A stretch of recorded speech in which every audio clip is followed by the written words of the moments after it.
Hey guys, Vero here. So I just wanted to do a series of looking for raid videos on just the bosses and kind of the basic mechanics of what's going on in the raid, and just so people kind of have a better idea of what they're getting themselves into. Looking for raid is definitely a nerfed version of the regular raids, but there are still some mechanics involved, and it's not just everything's tank and spank, although there is one boss that's totally tank and spank and you don't have to worry about anything. But unfortunately this is not this boss. But this first boss is Morchok. The first time I did this raid, I actually referred to him as something else. And I'm sure I'm not the only one. I'm not going to say it. I'm sure you can kind of figure that one out on your own. At least I'll let you figure that one out on your own. But right now we're just clearing the trash, so I just wanted to go over the basics of what he does. Alright, so the one thing that the tanks need to watch out for is their stacks. He will stack crush armor on a tank. When it hits up to 5 stacks on the tank that is currently tanking him, the other tank needs to basically gain the aggro. Basically, they're swapping the boss back and forth.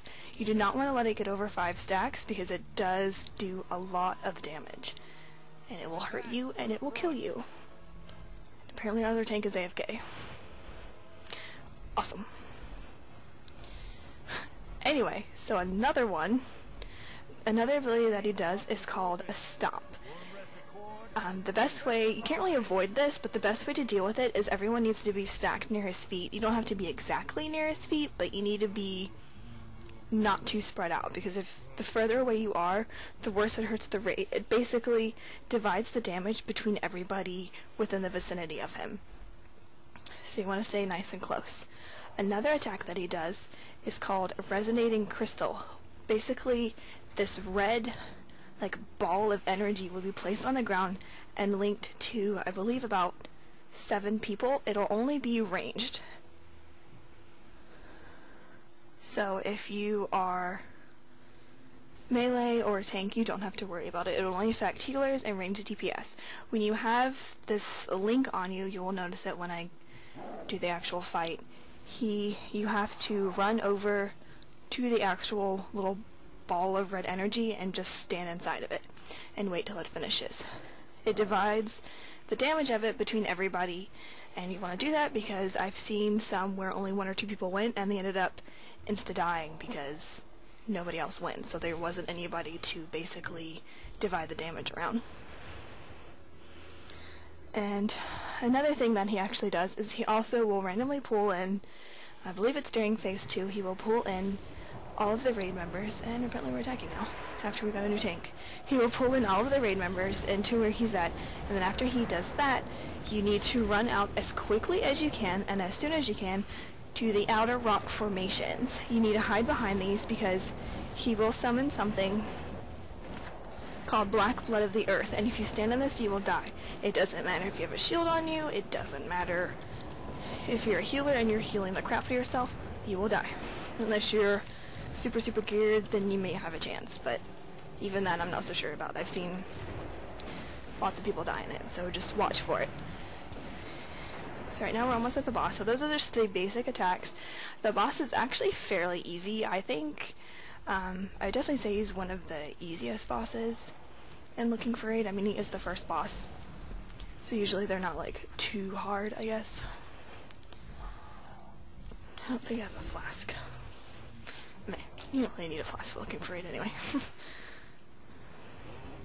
Alright, so you notice I'm going to get close to his feet, but I don't want to be, to really be right under him. Some people I've seen say to be right under him, other people say not to.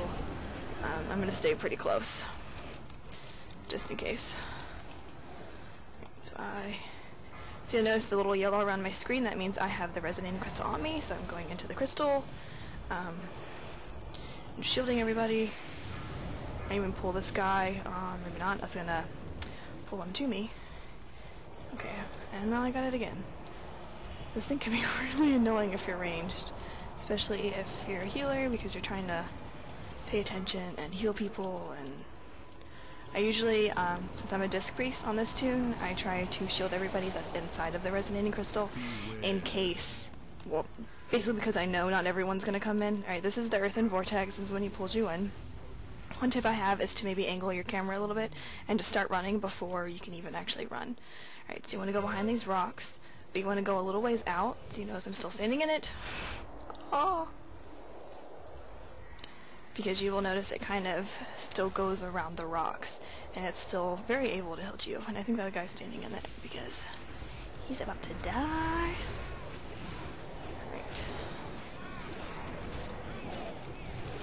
So let's see if I can actually do some smite spamming. Because I'd like to. Apparently someone pulled out their army. Alright, there's Stomp again. Let's get a quick heal in. Let's heal. Shield. Alright, so now I have this. So I need to go in. Shield the people that are in here.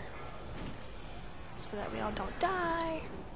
You notice that was handled a lot better if we didn't take as much damage because everybody actually came in. So good job, guys. That I'm never going to probably talk to ever again. I do enjoy looking for raid though. I've been doing it every week on a good chunk of my tunes. And now I have the Resonant Crystal again. I feel like this is the most I've ever gotten it. I don't know if there's an actual limit or a specified number on how many times you should get it. I'm pretty sure there isn't. But I feel like I get it a lot. But you notice the tanks are switching their stacks very well. I just remember switch them at 5. I would like to try tanking on this once I get my Death Knight Herb taking set back. Alright, so I'm just gonna chill behind this rock. This dude. Shield him too, just in case. You can tell that guy is not where he's supposed to be because he is about to die. He actually lived though. So apparently he can survive it, just very carefully. Oh, that's on cooldown apparently. Don't remember clicking that button. There's a light well. I need it. Alright, so let's summon this. And that's it. As you can tell, I can't roll on any of the loot because I've already done this boss on this tune. I just wanted to do this one to just show you. And that's basically Morchok. So afraid I'm going to say it wrong. The first boss of Dragon Soul. And I hope you have fun, and hopefully I will start making the other videos for the other bosses very soon. So hope you guys have a great week, and again, feel free to subscribe if you haven't already, thumbs up if you like it, feel free to comment, let me know how Looking for Raid's going for you. I personally am loving Looking for Raid right now. I've been having a lot of fun in it, a lot of good experiences, so later guys.